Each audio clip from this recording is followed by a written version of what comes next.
and glad to be back. So I'll just say a little bit about me really quickly and how I arrived working for Sierra Club, because I think a lot of Sierra Club's strength and importance over the last 100+ years comes from meetings like this and a lot of volunteer leadership that has really led us to be as successful as we've been. And I'm from Vermont originally, grew up in Essex and Charlotte, ended up moving out to Seattle, Washington with very little idea what I wanted to do. Had it in my head that it would be a cool idea to start working for Sierra Club. When I looked them up, it turned out they're about a block and a half from where my partner and I had a new rental. So I walked down the street, started volunteering for Sierra Club. One thing led to another. I was in meetings like this. Then I was organizing in the field in rural communities, trying to get more wilderness designations passed in the Cascade Range and in the Olympic Peninsula. After that, I ended up doing a little bit more on the forest conservation space, since that's pretty much what I found myself talking about 40 hours a week, probably more. And now I'm managing our forest campaign work and working with folks around the country doing a lot of different efforts, including Zach from Stand Trees, and stitching together a lot of our different work and having the good fortune of being able to balance two of the things that I really care most about, which is one, being able to engage some folks who really care about these things in a deep, heartfelt, personal sort of way. And then two, trying to use that as a way to leverage real ability to meet the goals that we're trying to make as far as conservation goes.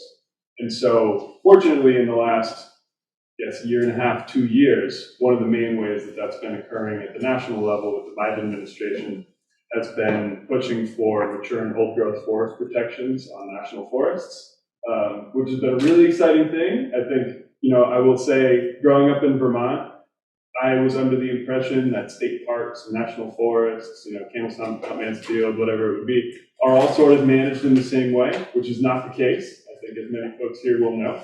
And to start to learn that the forests that are on these public lands, that especially for young people are about the only kind of thing that we can afford to purchase anymore or have in our possession anymore.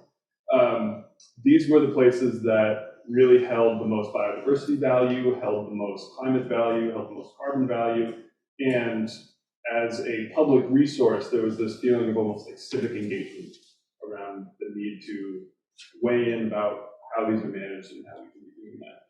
And so when the Biden administration put forward this effort to conserve mature and old growth forests around the country, so on all national forests, wherever they may be, from the Green Mountain to the Olympic in Washington State, it really poses an opportunity to be making some major strides, not just in that classic conservation work that Sierra Club has been doing in the bread and butter sort of way since, we got our logo all over here, Yosemite.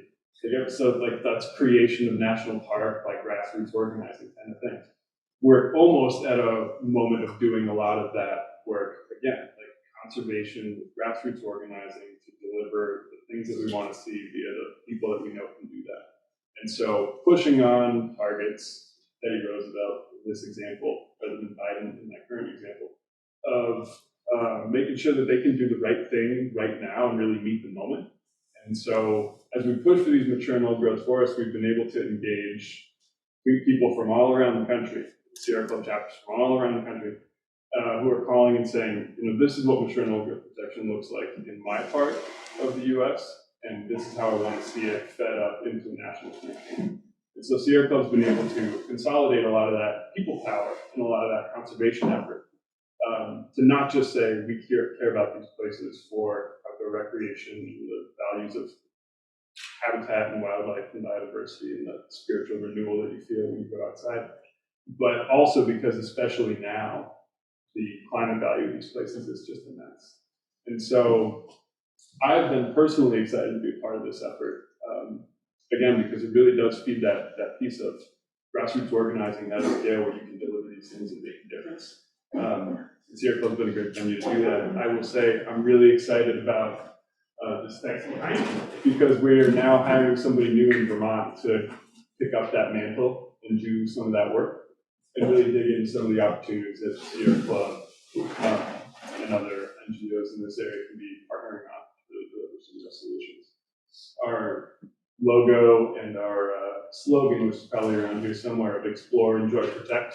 I think this is probably the part of Sierra Club that gets to have the most fun in the organizing work. You know, shutting down coal plants is gratifying in the end, but conservation work is gratifying throughout.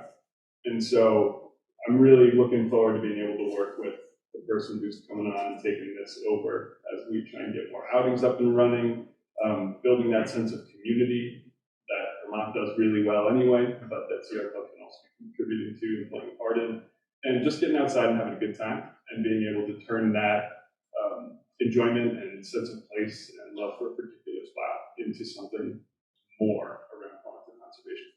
So that's our work in a nutshell. I'm consolidating about 125 years of Sierra Club conservation efforts into 3.5 to 4 minutes. So that's the essence of really how the work gets done. And